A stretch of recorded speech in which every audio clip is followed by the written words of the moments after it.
Right now, Lake Powell is disappearing, and the water is not leaving quietly. Every foot it falls peels the lid off something that was never supposed to surface again. Natural wonders emerging from a submerged past, but doing so at an alarming pace because of climate change. Not a shipwreck, not a legend. Something real, something 60 years old. Something a handful of powerful men deliberately sank because they were betting the water would stay forever. For 6 decades, that bet held. Then the levels started dropping, faster than anyone who built this place believed possible. Mega drought has drained the lake to historically low levels. And the thing they buried began climbing back into the light. Stay to the end, because once you see what it is, those postcard photographs will never look the same. The postcard lid. You have seen the pictures of Lake Powell. Blue water so deep it looks painted on. Houseboats drifting between towering walls of rust-colored stone. The second largest reservoir in the United States. Nearly 200 miles of drowned canyon dressed up as a playground.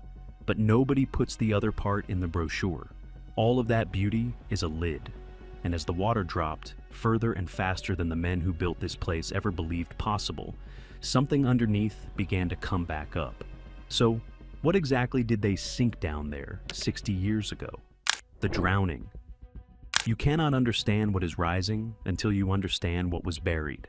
In 1963, engineers finished a wall of concrete 710 feet tall and wedged it into a narrow throat of rock on the Utah and Arizona border. Glen Canyon Dam. They closed the gates, and the Colorado River, which had spent millions of years carving through that sandstone, suddenly had nowhere to go. So it did the only thing water does when you stop it. It backed up. It rose. It climbed the canyon walls foot by foot, month by month, pushing cold fingers into every crevice, every hidden chamber, every quiet alcove where light used to fall in one particular way at one particular hour. When it finished rising, it had created a reservoir holding roughly 26 million acre-feet at full pool, a number so large it stops meaning anything, feeding taps, farms, and power lines for more than 40 million people across the American Southwest. That is the version you know, the good version, the one on the brochure. Now, hold that phrase in your head, full pool, because everything that follows lives in the gap between that number and what is actually in the lake today. And that gap is where the secret has been hiding. In 1999, the surface hovered near 3,700 feet in elevation, practically brimming. The houseboats had all the water they could want. The turbines spun at full power. And if you had told anyone standing on that dam that the lake was about to lose a third of itself, they would have laughed you off the observation deck. But water does not care what we assume. By April of 2023, the surface had fallen to around 3,520 feet. Do the math, and that is roughly 180 vertical feet of water, gone. Vanished into the sky, into the sandstone, into the demands of 40 million people, and a river that was never as generous as the paperwork claimed. Picture that against a canyon wall. Picture the pale bleach stripe they call the bathtub ring sitting 180 feet above your head, marking where the surface used to be. That is how far the lid is slid open in a single generation. At that level, Lake Powell sat barely 30 feet above a line. Engineers speak about the way doctors deliver a diagnosis. I will show you that line soon, because it decides how this whole story ends. But first you need to see what the water swallowed in the first place, because most people never knew there was anything to swallow at all. The lost world. Most people think Lake Powell was always a lake. It was not. Before the reservoir, Glen Canyon was one of the most extraordinary landscapes in the American West. And I am not saying that to be dramatic. The small number of people who actually saw it, and it was a small number, spent the rest of their lives haunted by it.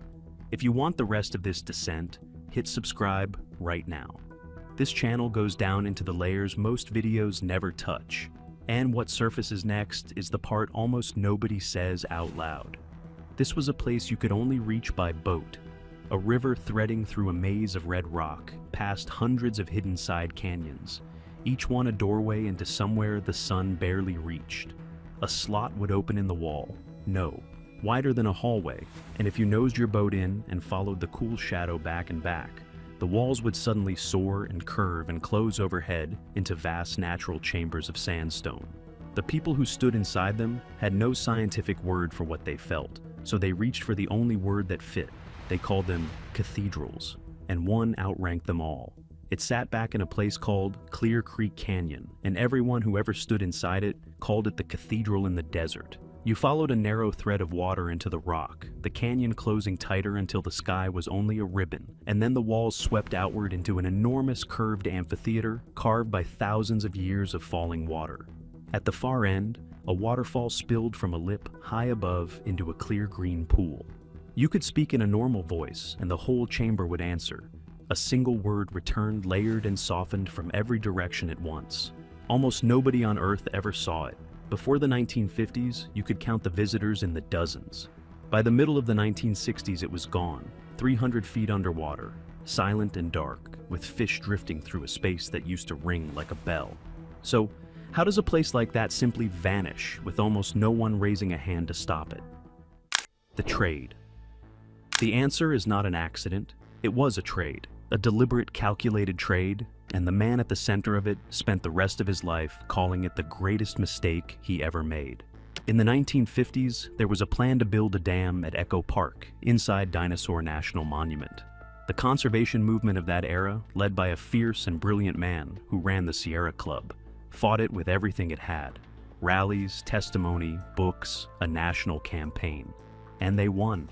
It was a landmark victory, the moment the modern environmental movement found its teeth. But nothing comes free. To kill the dam at Echo Park, they had to give the engineers something. They had to point at the map and say, in effect, not there, here. And the place they pointed at was Glen Canyon. Follow the logic. Echo Park sat inside a national monument. It had a name people recognized. It had defenders. Glen Canyon had none of those things. It was remote, absent from the public imagination, reachable only by boat. No constituency, no postcards, no fame. Almost nobody had heard of it, which meant almost nobody would miss it. On paper, in a conference room, it looked like the safe square to sacrifice, the empty piece you give up to save the king. Except, it was not empty. It was one of the richest, strangest, most sacred landscapes on the continent, and most of the men trading it away had never even seen it. They drowned a cathedral they had never walked into to save a canyon they had. The man who led that fight finally ran the river before the gates closed, saw what he had bargained away, and came back changed. For the rest of his life, he described the loss of Glen Canyon as the deepest single regret of the American conservation movement, which raises a question. Before the water rose, did anyone even try to show the country what it was about to lose? The Ghost Book. One man did. In the canyon's final years, a photographer went down and documented it. Not grand postcard shots, intimate ones. Light bending off wet sandstone, ferns growing from a seep in the rock, reflections in hidden pools that looked like something out of a dream. The Sierra Club published those photographs as a book in 1963, the exact year the gates closed and the flooding began. And they gave it a title that was not hopeful and not celebratory. They called it The Place No One Knew. A book of photographs whose name tells you straight to your face that you can never go there. Every image is a picture of a room that no longer exists. For decades, that book was the only way most people would ever see Glen Canyon, through the eyes of a man who watched it drown. But a camera can only save what light can reach, and beneath the rising water was something no photograph could carry out. 1,000 years of human beings, their homes, their food stores, their art, still fixed to the canyon walls. What happened to all of that? The unfinished record. Glen Canyon was one of the most important archaeological landscapes in the American Southwest. Cliff dwellings tucked into alcoves, granaries still sealed, still standing, rock art carved and painted across the walls, hundreds of sites. In the years before the flood, the federal government sent in teams to do what they grimly called salvage archaeology, a race against the rising water.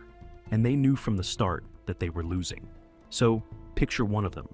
An archaeologist stands at the mouth of a side canyon in the desert heat, a full day's hike from the river, looking up at a dwelling tucked into the rock.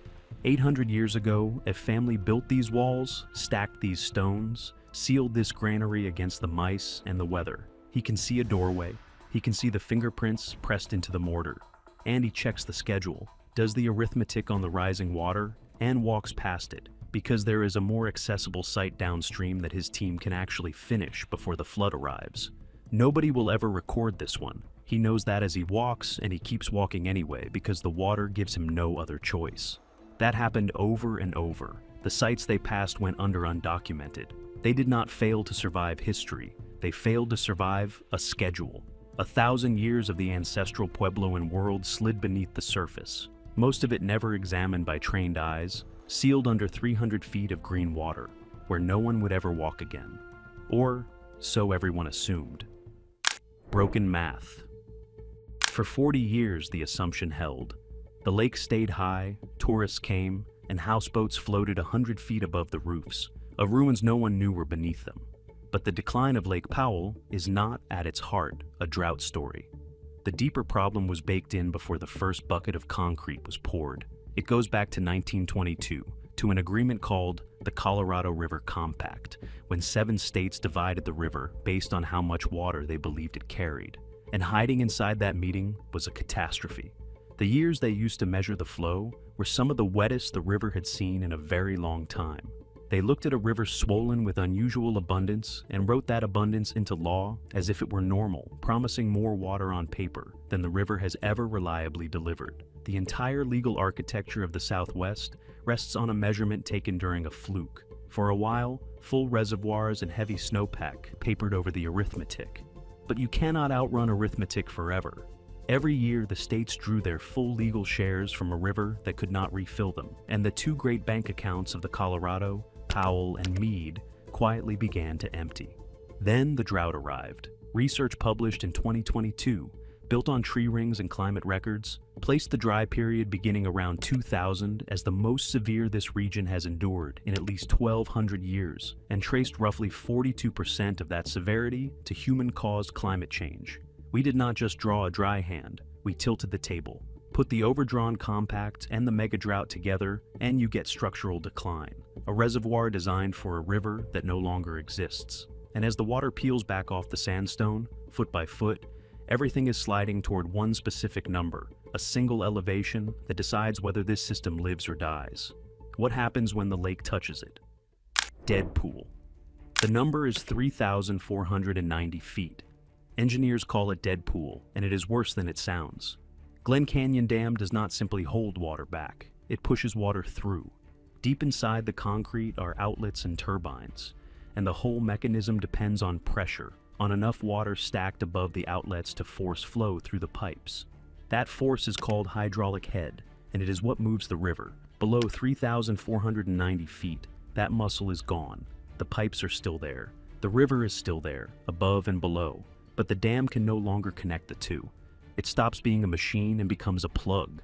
700 feet of concrete doing nothing but standing. The turbines, more than 1,300 megawatts of capacity, drop not to reduced output, but to zero.